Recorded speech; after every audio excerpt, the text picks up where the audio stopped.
Olá pessoal, eu sou o Fabrício, sou clínico intensivista e na aula de hoje a gente vai discutir e conversar um pouco sobre gasometria arterial. Esse importante exame que na prática e na sala de emergência é fundamental para a condução dos principais casos clínicos e das principais síndromes na sala de emergência, na terapia intensiva. Praticamente todo paciente que chegar na sala de emergência e for admitido, por exemplo, numa unidade de terapia intensiva, vai coletar uma gasometria.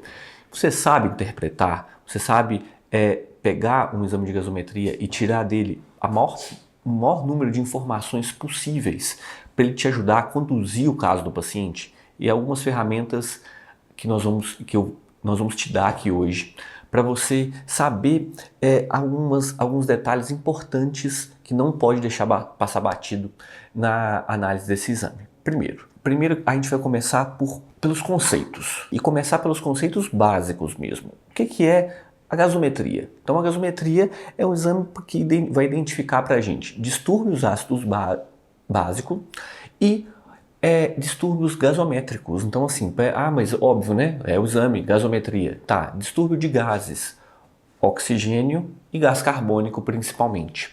Que principalmente o gás carbônico está intimamente ligado também nos distúrbios ácido-básicos. Em alguns locais a gasometria, ou o gasômetro, né? Que é o aparelho que faz a gasometria, algumas unidades de emergência ou de terapia intensiva possui inclusive o gasômetro point of care, né, que é aquele que você faz no setor que é o atendido paciente. Alguns gasômetros eles vão te dar mais algumas informações, como distúrbios hidroeletrolíticos, por exemplo, potássio, sódio, cloro, cálcio. Alguns vão fornecer hemoglobina. Lembrando que nesses casos é muito importante que o aparelho esteja calibrado, tá? O aparelho que mede, não é todo gasômetro que faz isso, mas quando faz, esse aparelho tem que estar bem calibrado para você confiar no exame que você está vendo. Mas basicamente, então, a gasometria ela vai ter alguns parâmetros que são fundamentais e todas vão apresentar, que é pH, a saturação de oxigênio, o PCO2, o PO2, que pressão parcial de CO2 e pressão parcial de oxigênio, o HCO3, o bicarbonato, e base excess, e algumas gasometrias já te dão um anion gap, que deve ser calculado com base nos parâmetros laboratoriais de exames de íons e da gasometria. Como eu disse, que pode estar inclusive nesse exame, mas se não tiver, você tem que lançar a mão dos outros exames para você calcular o anion gap.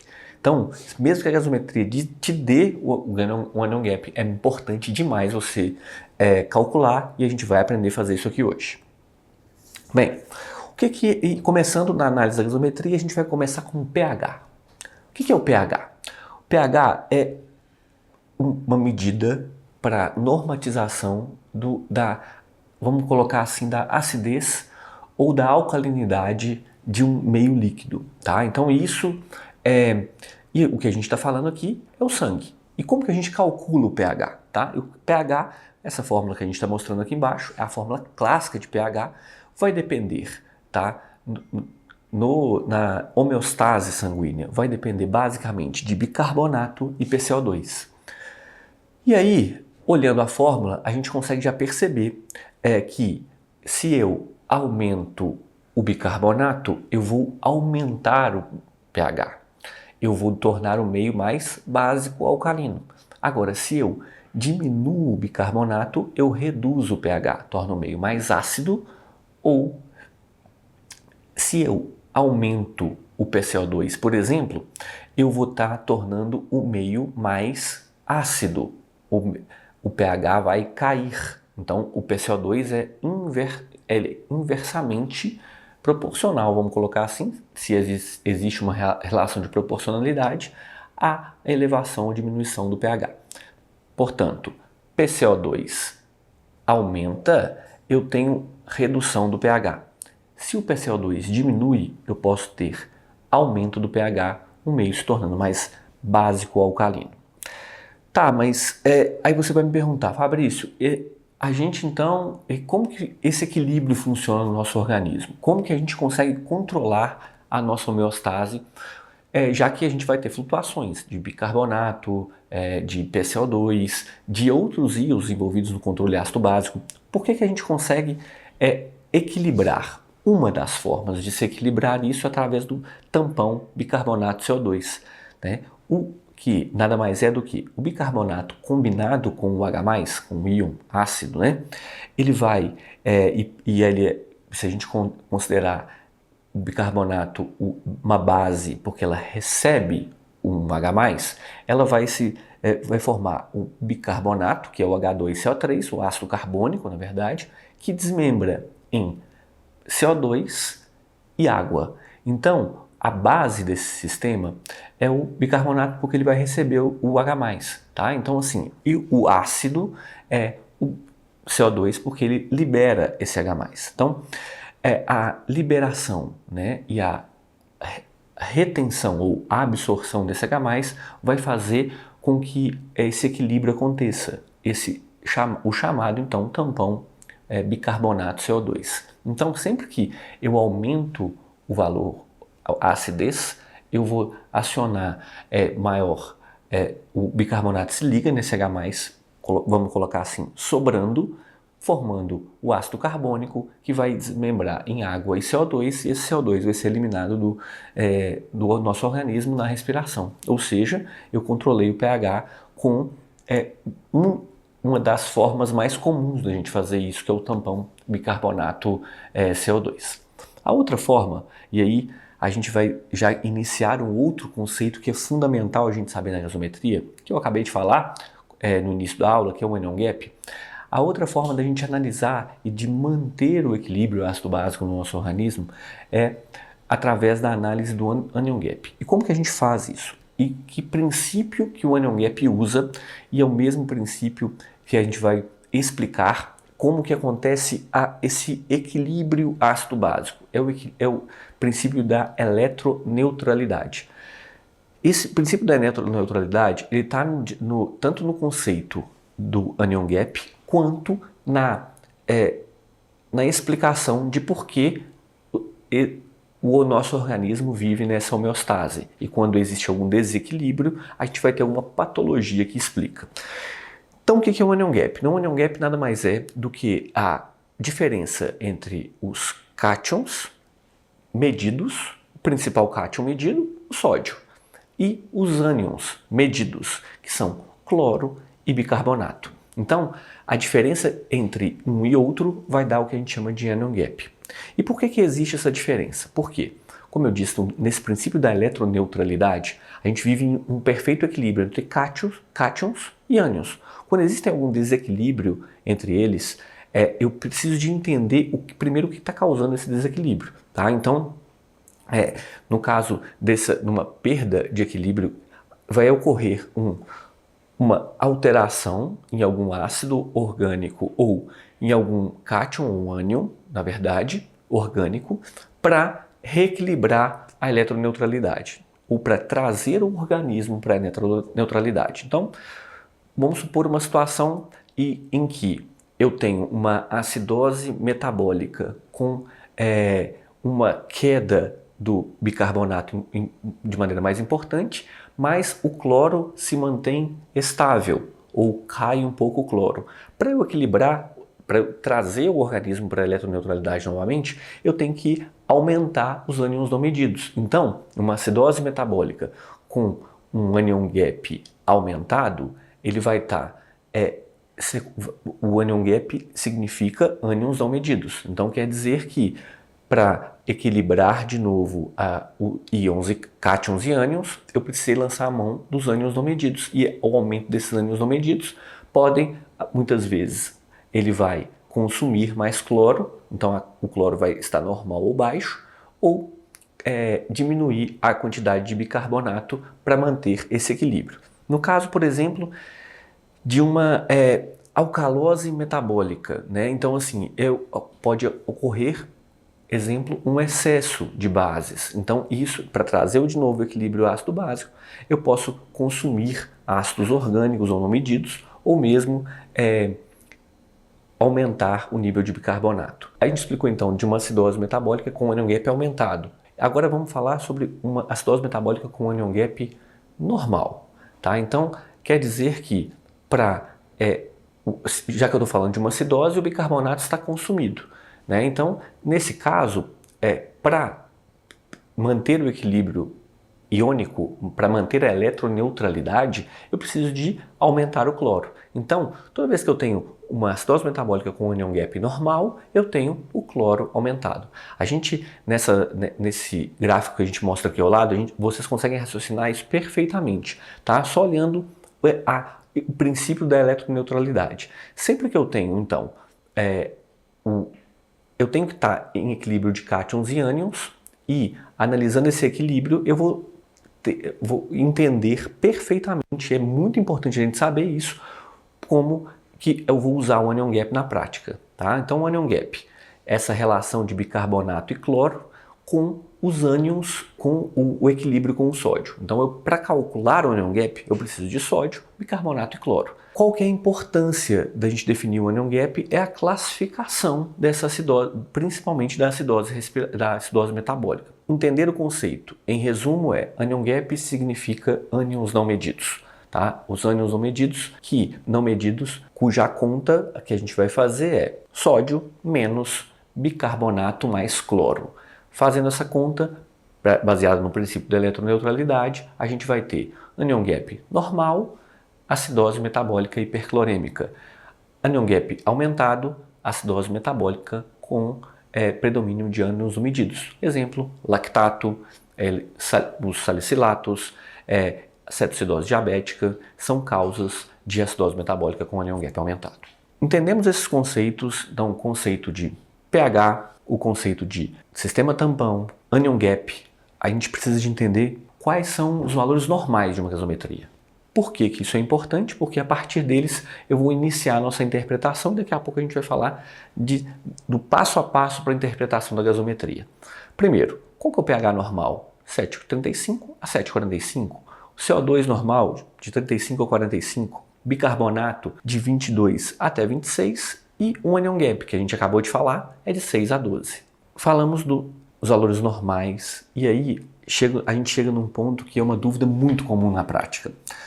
Tá bom, a gente fala sempre de gasometria arterial. Sempre que eu vou coletar uma gasometria, obtenha uma gasometria arterial do paciente. Mas em determinados casos, eu preciso de coletar sempre ou somente gasometrias arteriais? Eu não posso lançar a mão de uma gasometria venosa?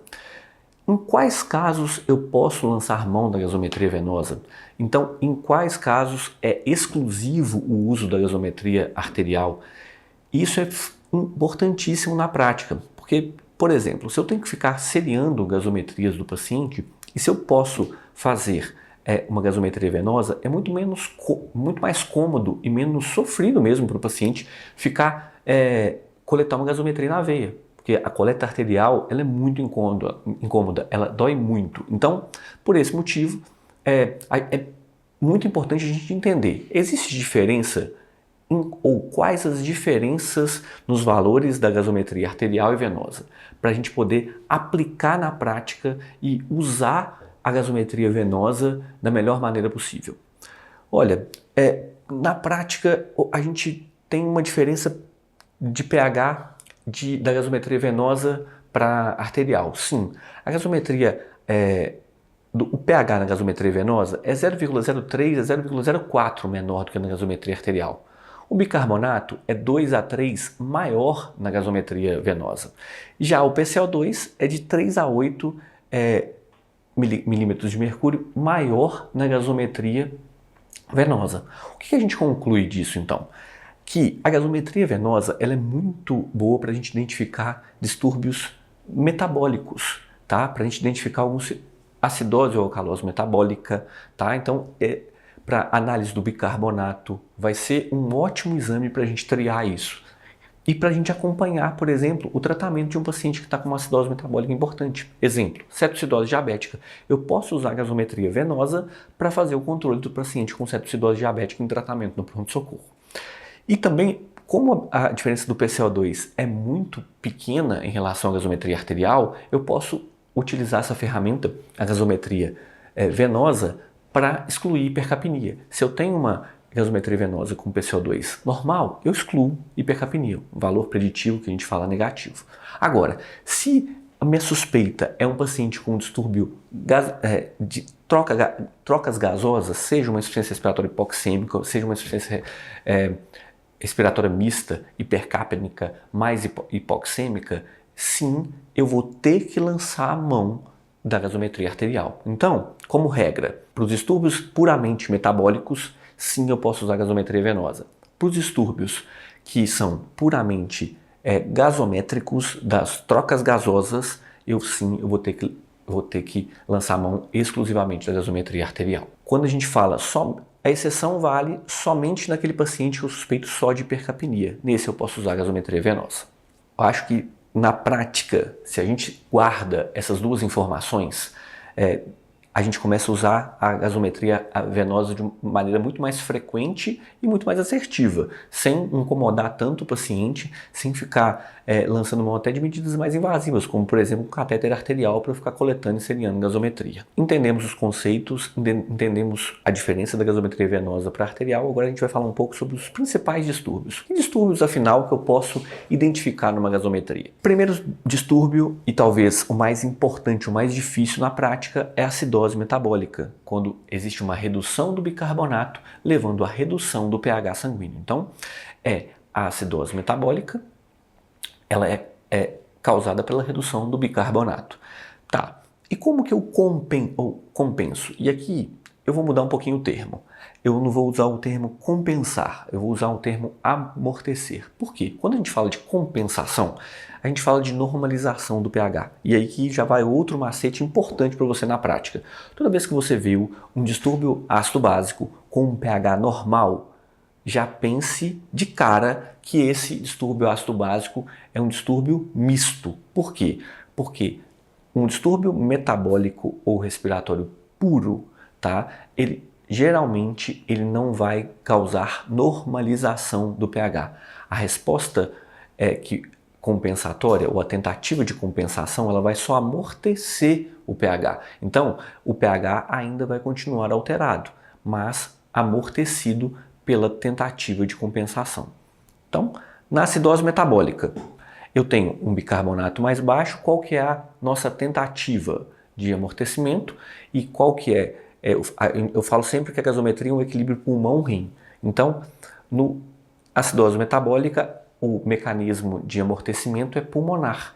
E como que o pulmão faz isso? Diminuindo o CO2, aumentando a taxa de lavagem que a gente fala do CO2, tá? Liberação do CO2. Então, na acidose metabólica, eu tenho um aumento da liberação do CO2, ou fazendo com que o PCO2 caia no sangue na tentativa de amortecimento. Tá? Então, assim, e existe até a fórmula de Winter, que a gente está colocando aqui também, para medir qual que é a quantidade esperada dessa compensação, ou dessa tentativa de amortecimento, vamos colocar assim. Isso é um conceito que é importante vocês ir praticando. Vocês veem que até na hora de falar sobre a gasometria, a gente sempre fala de compensação, mas pense sempre como um amortecimento, que isso na prática vai te ajudar muito. Bem, acidose metabólica, então, queda de bicarbonato com a compensação pulmonar com a queda de PCO2 para tentar elevar o pH novamente. Na alcalose metabólica, também é um distúrbio do bicarbonato, tem um aumento do bicarbonato. Para tentar compensar, eu vou elevar o CO2, eu vou fazer uma bradipneia, tá bom? Eu vou fazer uma diminuição da frequência respiratória, eu vou fazer uma diminuição da eliminação do CO2. Para quê? Para tentar amortecer esse pH que nesse caso está mais elevado por conta da alcalose metabólica. Já os distúrbios respiratórios, a gente fala de acidose respiratória, eu falo de elevação de PCO2. E qual o mecanismo pelo qual o PCO2 se eleva? Pela dificuldade que o organismo tem, que os pulmões têm de eliminar esse CO2. E aí, várias doenças podem causar isso, mas habitualmente as doenças restritivas ou obstrutivas, que dificultam as trocas gasosas, principalmente essa eliminação do CO2. Por isso, nessas doenças restritivas, o CO2 se eleva, o pH, como a gente falou, que já são inversos, o pH vai cair. E como o nosso organismo amortece? Aí sim vem o papel do rim na tentativa de amortecimento. A gente vai ter uma tentativa do rim de manter o bicarbonato mais alto ou elevar o bicarbonato para a gente amortecer o pH e tentar compensar essa acidose respiratória que está acontecendo. Já na alcalose respiratória, o que acontece é o contrário. Por uma taquipneia, por uma ventilação mais rápida ou uma lavagem de CO2 grande, o PCO2 cai, o pH sobe e o nosso rim tende a eliminar mais bicarbonato, reduzindo o bicarbonato sanguíneo, fazendo com que a gente tente amortecer essa alteração do pH. Nesse caso, e principalmente na acidose respiratória, a gente consegue na gasometria uma ferramenta importante para falar sobre a identificação de distúrbios respiratórios agudos e crônicos. Porque nos distúrbios crônicos, a gente vai notar que, via de regra, o pH tende a ficar próximo da normalidade, porque o rim ele tende a ter mais tempo e a resposta renal, né, e isso é um conceito importantíssimo de entender, a resposta renal à acidose respiratória, por exemplo, é uma resposta muito mais lenta do que, por exemplo, a resposta do pulmão a uma acidose metabólica. Como é uma resposta mais lenta, se eu estou diante de um paciente com PCO2 elevado, com bicarbonato também elevado, com um pH próximo da normalidade, esse distúrbio muito provavelmente é um distúrbio crônico. Mas, se eu tenho uma acidose respiratória importante com bicarbonato ainda baixo, duas coisas podem estar acontecendo, mas via de regra é que ainda não deu tempo do bicarbonato subir. Eu estou diante de uma insuficiência respiratória aguda hipercapnica. Então, olha a gasometria nos dando um monte de informação, além dos distúrbios ácido-básicos, da evolução de distúrbios respiratórios. Depois a gente falar dos principais distúrbios ácido-básicos, sejam eles respiratórios ou metabólicos, a gente vai falar aqui da classificação da acidose metabólica, que, na minha opinião, e assim, na prática, é o que a gente tem mais dificuldade de manejar. Então, é o distúrbio mais frequente na prática e é aquele que a gente pode usar a gasometria para interpretar de uma maneira muito assertiva e a gente não usa essa ferramenta, esse exame de maneira adequada. E uma forma simples da gente fazer isso, de classificar a acidose metabólica, de diante de um paciente com uma gasometria na mão, eu ver uma acidose metabólica, eu saber de onde está vindo aquela acidose, a ferramenta mais prática é o Onion Gap, tá? O cálculo do Onion Gap. Para classificar essa acidose metabólica, eu vou falar, e a gente já citou isso aqui na aula, em Onion Gap normal ou Onion Gap elevado. Lembrando daquele princípio lá da eletroneutralidade, quando eu tenho um Onion Gap normal, quer dizer que eu tenho provavelmente uma elevação do cloro para manter o equilíbrio ânions e cátions. E essa elevação do cloro vai gerar para a gente uma acidose hiperclorêmica. Por exemplo, nesses pacientes que são ressuscitados com cloreto de sódio na emergência, eu posso criar nesses doentes uma acidose hiperclorêmica, uma acidose metabólica com Onion Gap normal. Ele pode sair de uma acidose metabólica, por exemplo, de Onion Gap aumentado para uma acidose metabólica de Onion Gap normal, por conta da nossa ressuscitação, por exemplo. Então, toda vez que eu vejo uma acidose metabólica com Onion Gap normal, excesso de cloros. A Fabrício tem outras ferramentas para a gente fazer isso? Sim, mas eu acho que isso foge do objetivo da gente ser rápido e assertivo na prática. A gente precisa de uma ferramenta para a gente bater o olho, calcular rapidamente e ter respostas rápidas para aquele doente que está muitas vezes grave na sala de emergência.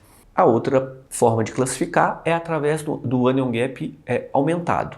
Então, acidose metabólica com Onion Gap maior que 12 aumentado, eu vou ter, então, considerando o princípio da eletroneutralidade, uma normalização ou redução do cloro, com bicarbonato reduzindo, então aumentando o Onion Gap.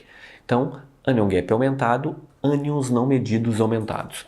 Quais ânions não medidos mais comuns? Lactato, então uma acidose lática dá uma acidose metabólica de Onion Gap elevado. cetoacidose diabética, também dá uma acidose metabólica de anion gap elevado. Então, se eu estou diante de um paciente, por exemplo, com uma suspeita de sepse ou um quadro infeccioso, bato o olho no exame. Não tenho acesso ao lactato ainda. Em alguns lugares só vai te dar a gasometria e não vai te dar o lactato. Eu posso, olhando a gasometria, ter uma acidose metabólica de anion gap elevado, e aí, nesse contexto de um quadro infeccioso, por exemplo, eu já fazer o diagnóstico de uma acidose lática, por exemplo, sem ainda o lactato na minha mão. Mesma coisa, cetoacidose diabética. Eu posso não ter uma cetonemia na mão, mas se eu tenho uma acidose metabólica de anion gap elevado num paciente hiperglicêmico, por exemplo, na sala de emergência, muito provavelmente ele está em cetoacidose diabética. Então, não é o objetivo discutir os conceitos de cetoacidose diabética aqui, nada mais aprofundado sobre isso, a gente vai ter espaço para discutir isso aqui, mas o mais importante é usar a gasometria para pelo menos aumentar nosso grau de suspeição nesse paciente que, sim, pode estar gravemente doente no pronto-socorro. Falamos de todos os conceitos. Falamos de conceitos básicos, alguns conceitos um pouco mais avançados, algumas ferramentas que a gente pode utilizar na prática para nos ajudar a identificar, a interpretar a gasometria. Mas como que a gente aplica isso? Como que nós vamos aplicar isso na prática? E na prática, a gente fez aqui um roteiro de análise da gasometria arterial. Acho que se você seguir esse roteiro, você vai interpretar a maior parte das gasometrias de uma maneira rápida e assertiva. Então, não tem muito segredo, tá? A gente pode até aprofundar na análise da gasometria, fazer análises mais refinadas da gasometria, mas, de novo, para aquele ambiente da sala de emergência, uma análise rápida, um diagnóstico etiológico rápido daquela gasometria já vai te ajudar a resolver a maior parte dos problemas e vai te ajudar a fazer o controle do tratamento daquele paciente, já que é um exame que a gente tem rapidamente disponível e é um exame que a gente vai muitas vezes ficar seriando na sala de emergência. Tá. Primeira coisa, eu tenho que determinar o pH da gasometria. Então, esse pH ele vai estar menor que 7,35 ou maior que 7,45. Então, menor que 7,35 eu tenho uma acidemia, tá? Então, pH menor que 7,35 eu tenho acidemia. Se eu tenho um pH acima de 7,45 eu tenho uma alcalemia, tá bom? Então, assim, eu posso ter uma acidose metabólica? Sim. Eu posso ter uma acidose respiratória? Sim. Se eu tenho uma acidemia. Mas aí eu tenho que avaliar o bicarbonato e o PCO2. Aí a próxima parte da nossa análise. Identifiquei, olhei o primeiro pH. Básico, né, gente? Simples de fazer. Mas, de novo, siga esse passo a passo que é importante. Aí a gente vai passar para o próximo passo, que é determinar qual que é o distúrbio primário desse paciente. É o metabólico ou é respiratório? E aí a gente olha, além do pH, né, a gente vai olhar para o PCO2 e o bicarbonato. Bicarbonato baixo, menor que 22, idealmente menor que 20, e um PCO2 também baixo, eu estou diante de uma acidose metabólica. Então, se eu tenho um PCO2 elevado, maior que 45, com bicarbonato também elevado, a gente está diante de uma acidose respiratória. Tá? E aqui a gente pode analisar, falar, olha, mas o bicarbonato já também está elevado, uma acidose respiratória, será que não tem, já é com um quadro mais crônico? A gente pode analisar isso, como a gente falou anteriormente na aula. Mas, na determinação do distúrbio primário, tá, o mais importante é bicarbonato e CO2. Os dois estão elevados, acidose respiratória. Os dois estão baixos, acidose metabólica. pH acima de 7,45. Alcalose. Bicarbonato e PCO2 elevados, alcalose metabólica.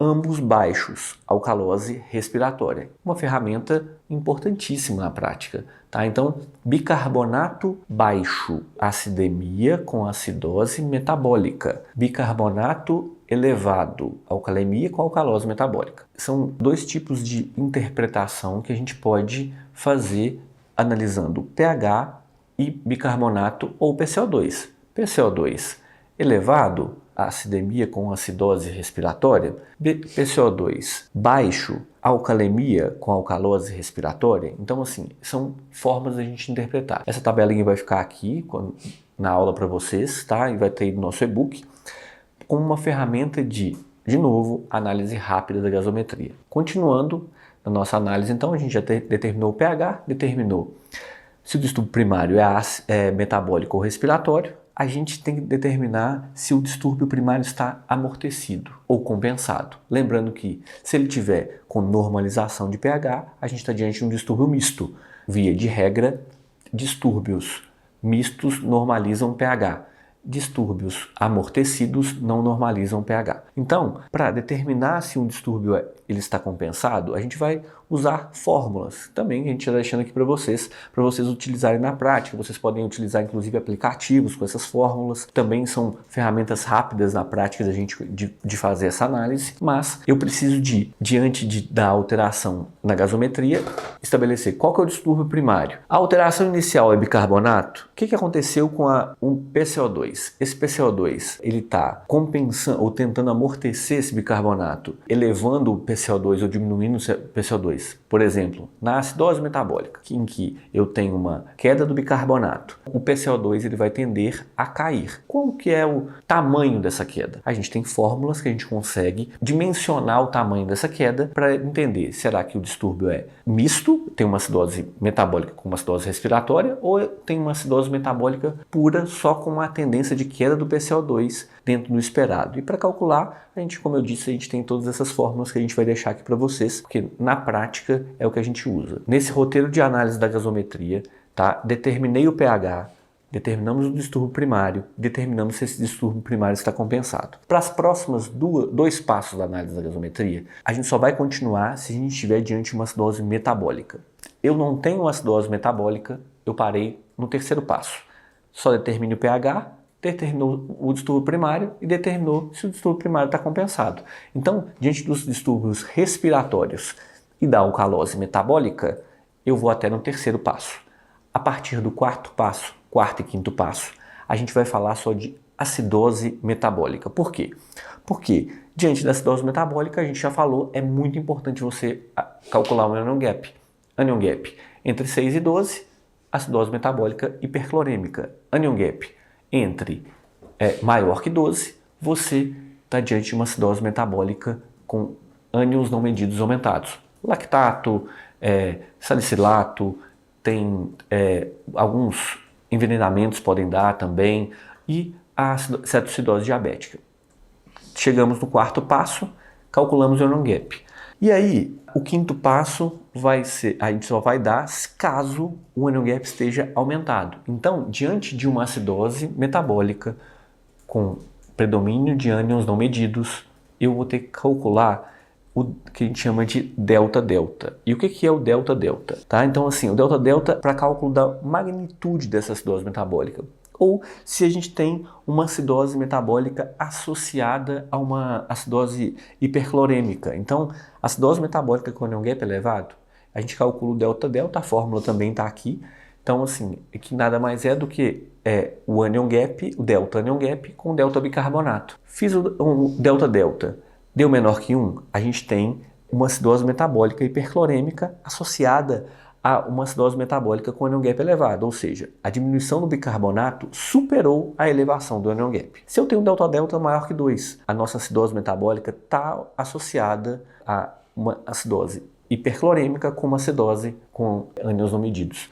Então, aqui a gente chegou numa fase que é uma análise mais profunda e mais fina da gasometria. Eu posso parar só no anion gap? Sim, eu posso parar só no anion gap. Eu posso parar só no passo 4? Posso. Mas se eu preciso de ter mais alguma resposta da gasometria, nossa, esse distúrbio não tá, é um distúrbio um pouco mais complexo, calcule o delta-delta, tá bom? Calcule o delta-delta, maior que 2, duas associações, tá bom? Alcalose metabólica com hiperclorêmica com anion gap, também com ânions não medidos, um delta-delta menor que 1, eu tenho um predomínio de acidose hiperclorêmica além dos ânions não medidos. Então, assim, anion gap maior que 2, predomínio de ânions não medidos, anion gap menor que 1, predomínio de cloro além do anion gap. Por que isso é importante? Porque o nosso tratamento muda na prática. Por exemplo, se eu tenho uma acidose hiperclorêmica, eu posso lançar mão do tratamento com bicarbonato. Tá? Então a gente está indicado fazer o bicarbonato. Se eu tenho um paciente, por exemplo, insuficiência renal aguda, urêmico, e a acidose metabólica e o ânion